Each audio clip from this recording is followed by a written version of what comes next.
Good morning, everybody. So my presentation today is kind of going to be like a choose-your-own adventure, but I do want to cover at least two of these topics to make sure we're aware of them. So the two topics I definitely want to talk about today are label and product updates. I know you guys like hearing about those, as well as the ESA herbicide strategy. Then after that, hopefully we can get into some more information. But first, label and product updates.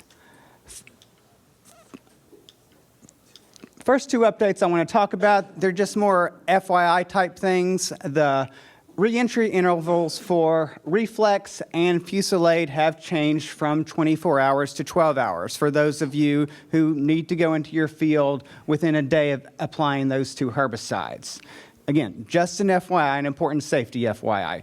Also, for Fusilade, there has been a revised plant back interval for rotation to corn 6 months to 6 months after you last use it, and a revised plant back interval for rotational crops not listed on the label, basically anything that's not corn, soybeans, wheat, etc., to 12 months after that last application of Fusilade.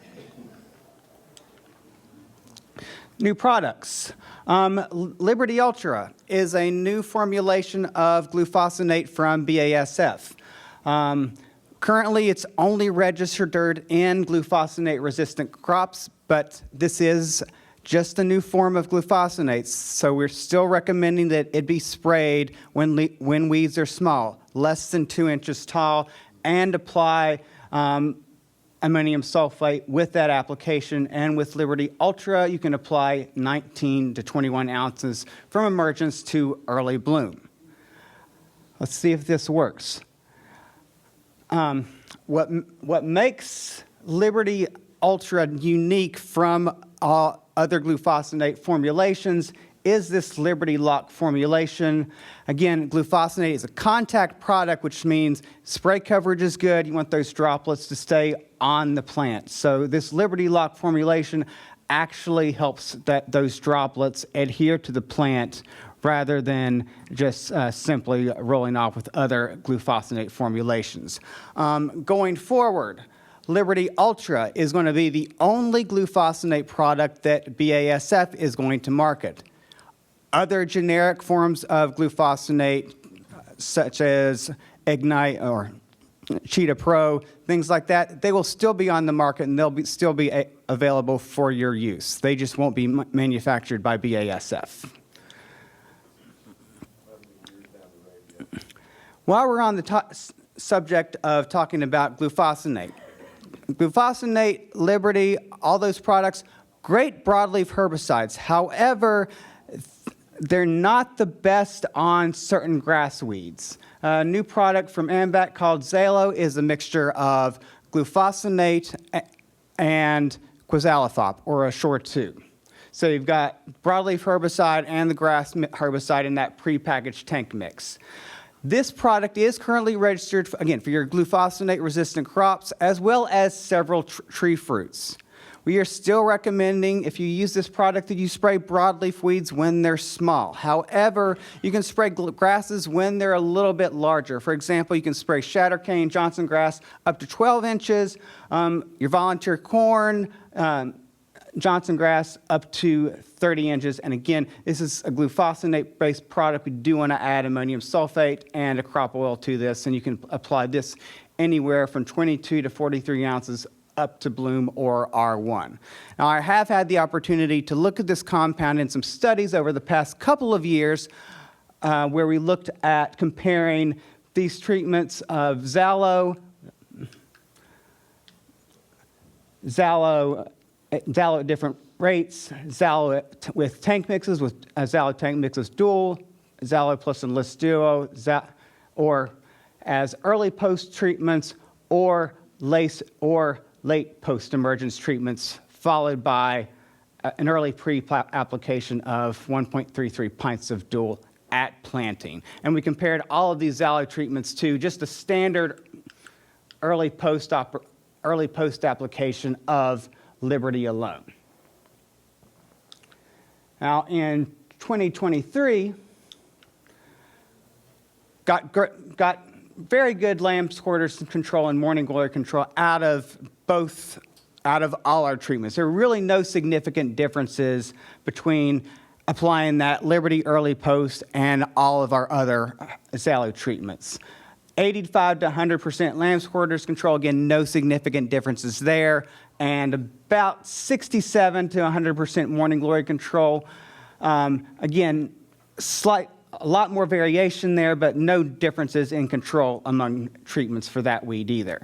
What we did see a nice difference was where when we looked at all of these treatments, and these are all the treatments I just mentioned, the red bars represent our early post applications, the yellow bars represent our late post applications. And the majority of our early post and late post applications gave us significantly better giant foxtail control compared to Liberty alone. So that quizalofop, that grass herbicide, is helping to improve at least the grass control in our trials. 2024 was a little bit different, though. See, in 2024, again, we have all of our early post applications and then our late post applications. And this is lamb's quarters control. And as you can see, that Liberty treatment, the Xalo at 32 ounces, Xalo at 43 ounces, and that Xalo plus dual treatment really didn't give us the best control later in the growing season. And I'm attributing that to the very poor year we had with the drought and trying to grow soybeans. We just did not get control, and we did not get any of that residual herbicide activated with that Xalo plus dual treatment. But morning glory control was better for all of our Xalo treatments, either early post or late post, compared to just that Liberty only treatment. And foxtail control, again, same thing. We saw very good control with Xalo early post and Xalo late post. One outlier there being that Xalo plus dual late post treatments. But again, all were significantly high, gave us significantly better foxtail control compared to that Liberty alone. All right. Thank you, Shannon.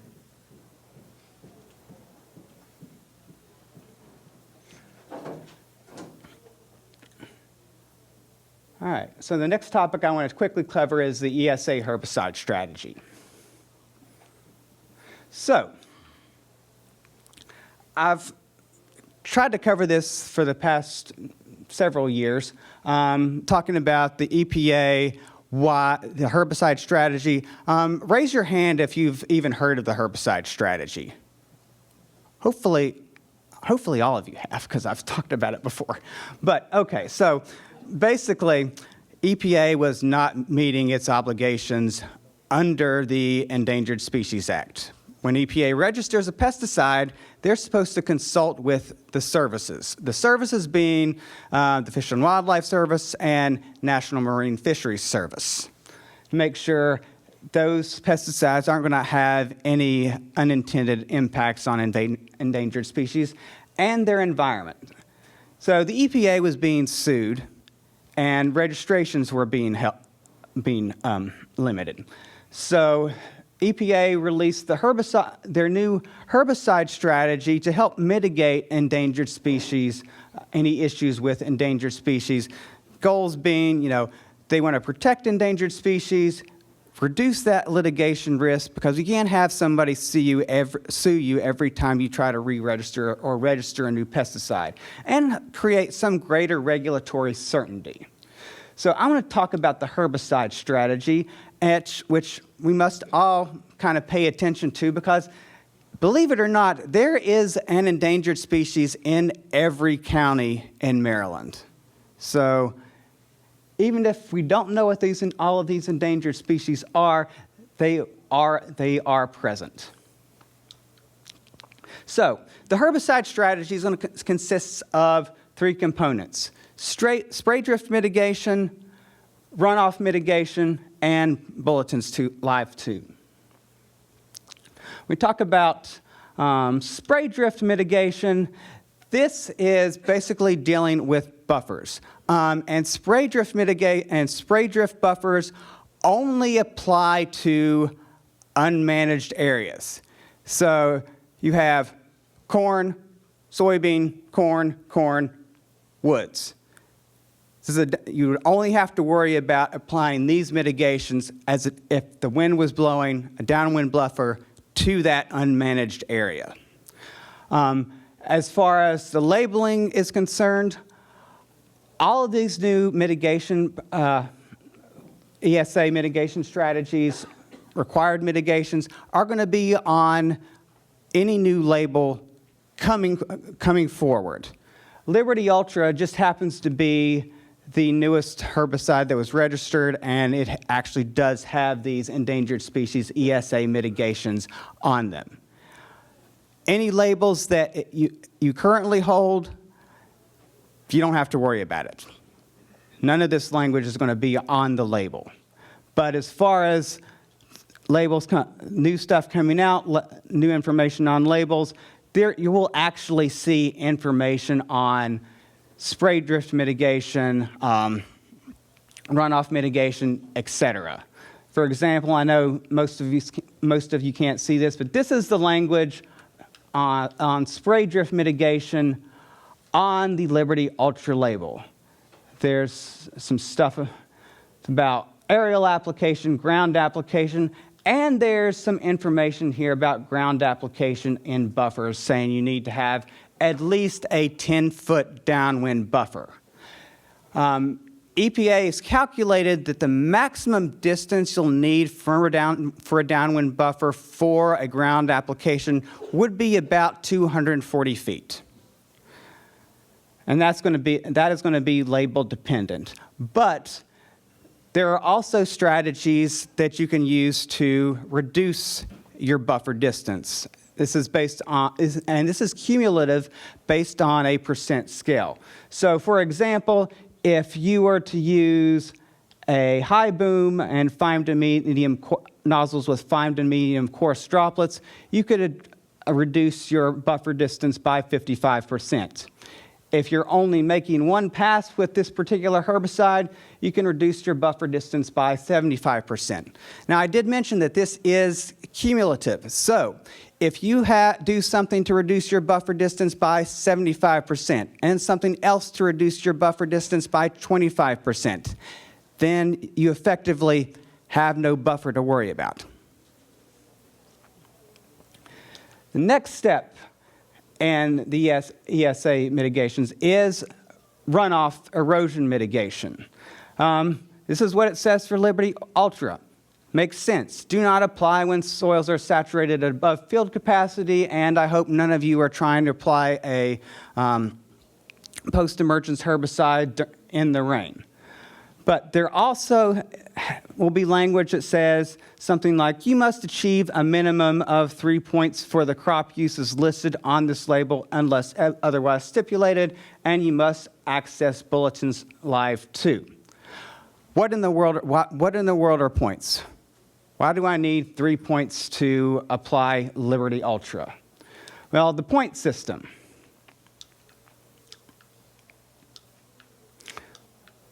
is, again, basically designed to minimize pesticide runoff from a field.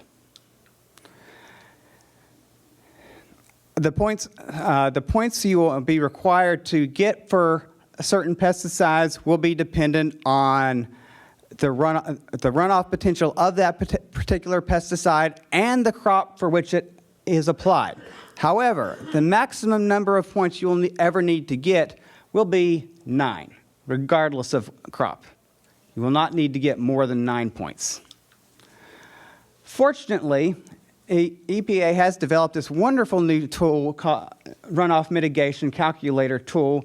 If you want to scan that QR code, I'm not going to do anything like Josh did and freeze the internet, but that's for your information. It gives you a great resource where you can actually select different mitigation options for your field, for your particular pesticide, and actually see if you can get those points. In fact, if you click on any of these categories in column A, it will actually redirect you to what EPA's definition of these runoff mitigation points are. Some examples of runoff mitigation, some mitigation measures you may have in place, you will not need to have those additional 3 points. Relief, anything 1,000-foot down gradient from the treated field. You're not really going to have to worry about annual mitigation procedures. Irrigation and controlled drainage. If you have tile drains where you know the water's going, you don't need any additional mitigation. Just subsurface tile drains with or without controlled drainage, you still get 1 point. Pesticide runoff vulnerability. EPA actually calculated the runoff potential in all the counties in the lower 48 states and determined whether they had high runoff potential, moderate runoff potential, or low runoff potential, and assigned a series of points for that.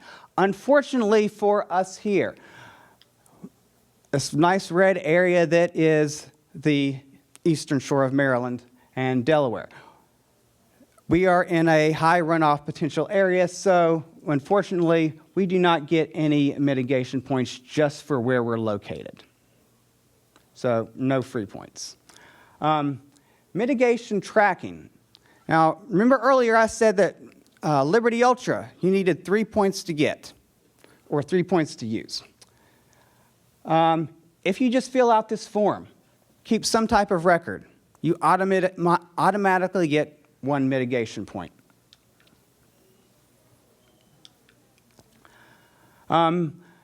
Working with qualified experts or participating in some type of conservation reserve program, you'll get 1 or 2 mitigation points.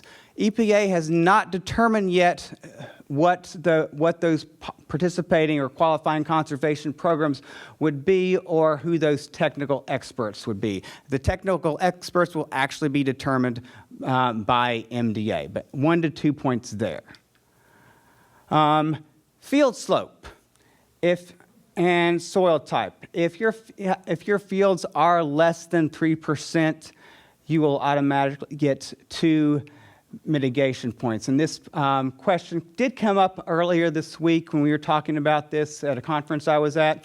How do you know if your entire field's 3%? Your field might be less. Your field might be 5%. Your field might be 1%. I've been told that if the average field slope is less than 3%, then you can get those 2 points. And again, if you have predominantly sandy soils, greater than 50% sand, loamy sand, sandy loam, etc., you also get 2 mitigation points. All right. Other qualifying practices that I know a lot of us are doing here in Maryland. Conservation tillage. Any type of no-till, you're automatically going to get 3 additional points. So think about your free point for filling out your form, 3 points for having no-till. Vegetative filter strips, 2 points. Nobody's doing terrace farming. I don't think anybody's doing contour farming around here either. But those infield mitigation practices, cover crops. You automatically get 1 mitigation point for having a cover crop, even if you till it under in the fall or in the spring.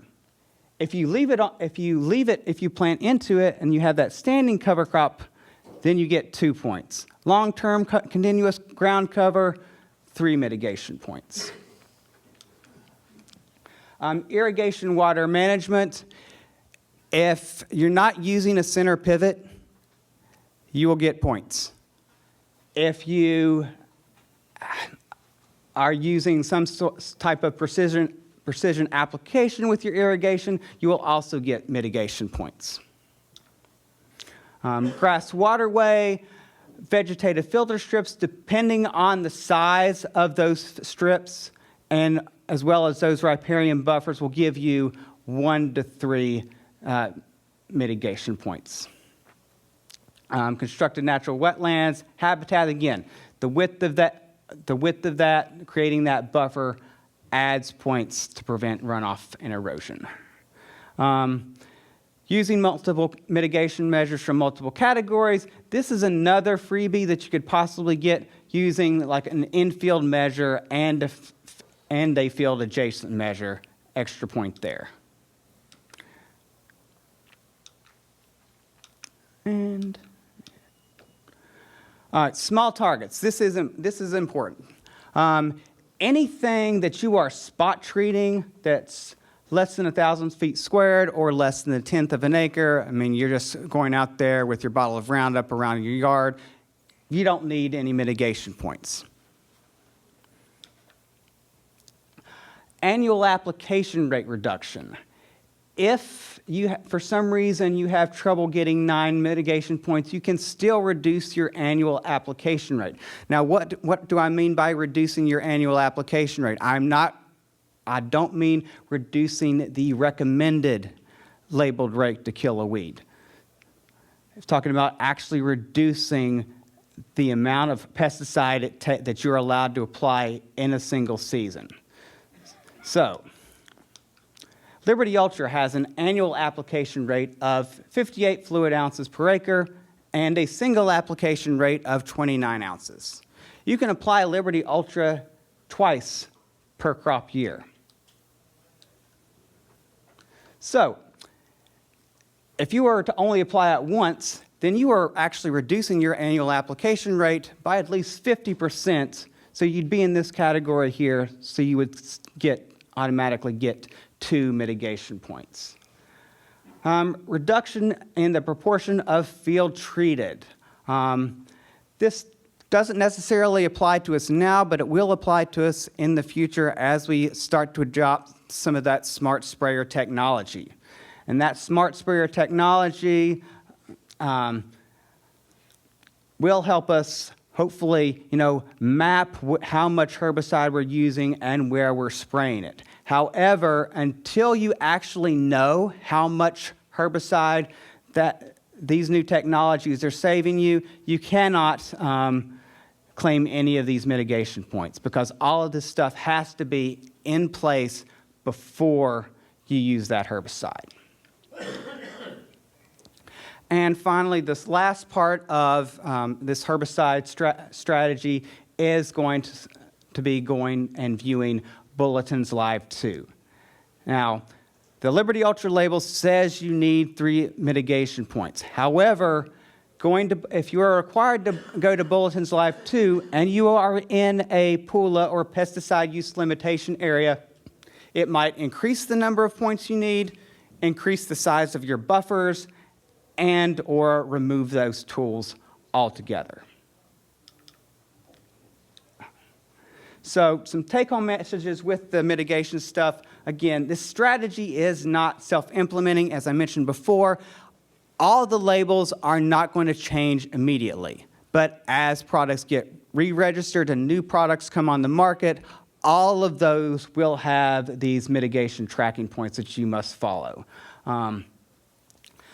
But really my advice is to go to your farms and think about what you're doing, download that calculator and start calculating those points now. Because if you're doing stuff to get 9 points, again, you're not going to have to worry about all these changes that might be coming forward with these new labels. With these points, remember, it is the person applying the pesticide that is responsible for following these regulations. I know some of you may spray your own properties, some of you may be custom applicators. If you are, or you don't own or you're not spraying on your own land, consult with the farmer or the landowner and to see if there might be any potential issues with getting those 9 points. Overall, this is a good strategy. It keeps those pesticides on the crop from drifting where they're going to be most effective and where we're not going to lose them or lose money. Because we do need to be responsible. We can't afford to lose herbicides and do large-scale farming. And I'd like to say this does prevent a one-size-fits-all approach, because EPA could have said, you have an endangered species in Queen Anne's County, you're not allowed to spray glyphosate. All right, how much time do I have left? All right, let's go back. All right, so that's all the stuff that I felt obligated to cover. So how about you all pick a category for me? What would you like to hear more about? Whether herbicides, fall spring weed control, or post-emergence weed control and herbicide resistance? Herbicide resistance. All right, herbicide resistance.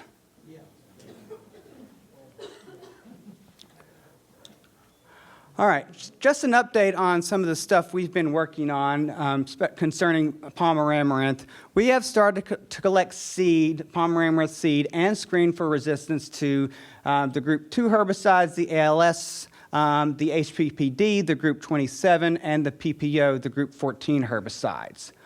Of particular concern with the HPPD herbicides, those are herbicides like Callisto that, pretty much make up the backbone of our weed control programs in corn.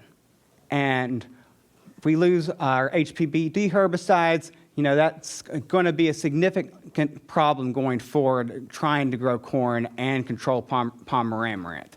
Our PPO herbicides consist of things like Reflex, and Valor, very important group for control in soybeans.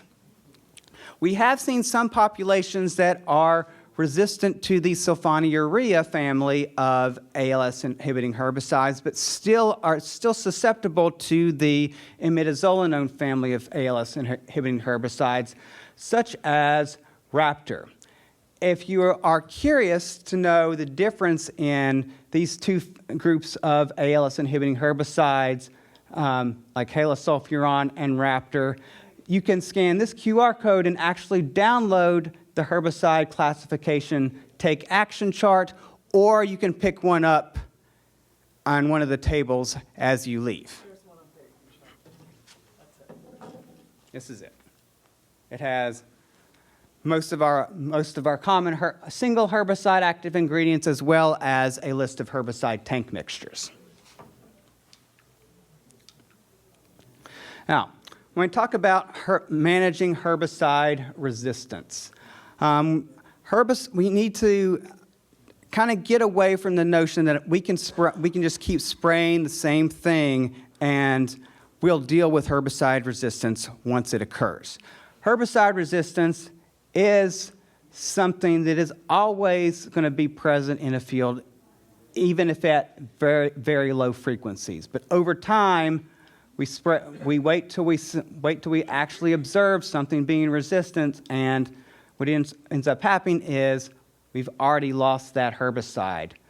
Whereas if we think about managing herbicide resistance now, integrated weed management, tank mixtures, we can actually help to stave off this curve.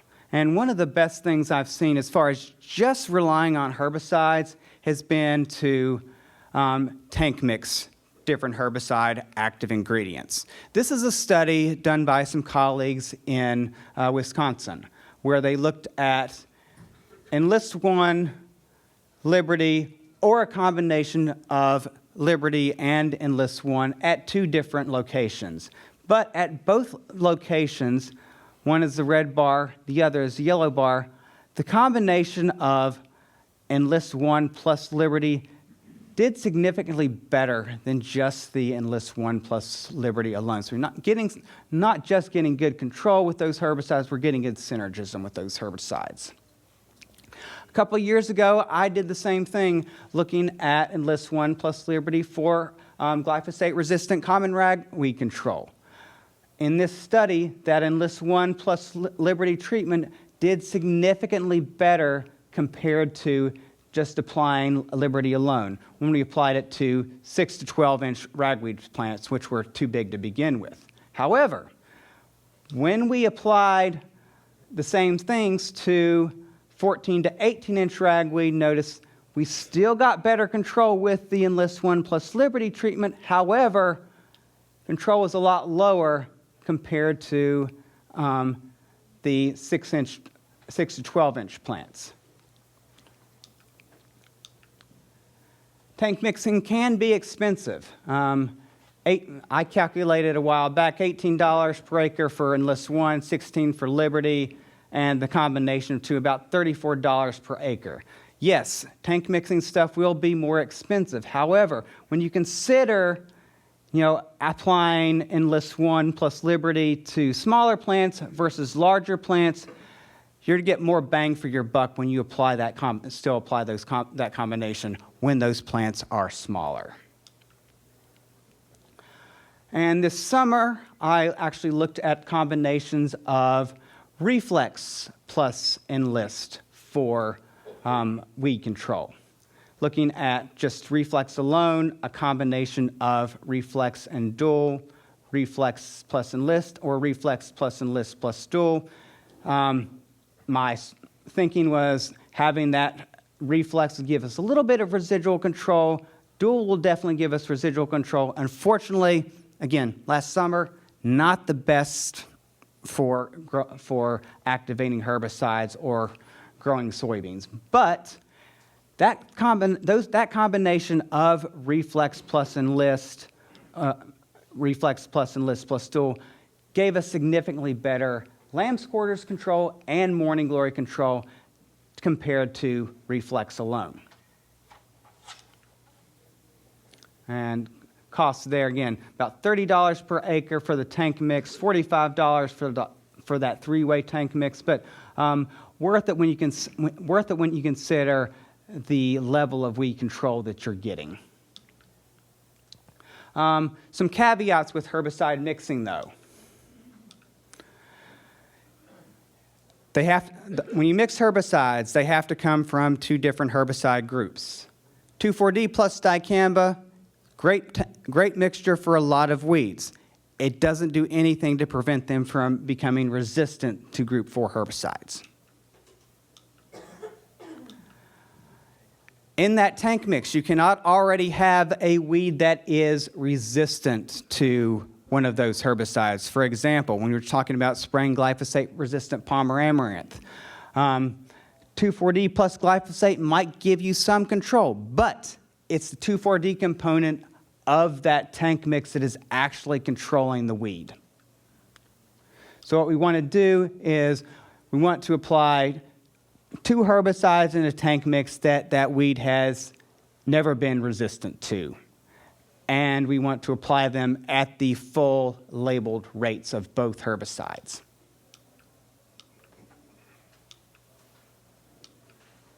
All right, and let's not forget about integrated weed management strategies that we can combine with our post-emergence weed control. This is a study we did a couple years ago in Delaware looking at cereal rye management and cereal rye termination. In our cereal rye management studies, we looked at having rye with nitrogen fertilizer added, rye without nitrogen fertilizer, and no rye treatment. And we applied a residual herbicide at planting to that cover crop treatment. Anytime there was a residual herbicide applied, there really was no difference in palmer amaranth control 4 weeks after treatment between having that cover crop versus not having that cover crop. However, when we had a cover crop, both cover crop treatments gave us significantly better weed control compared to our no cover crop treatments.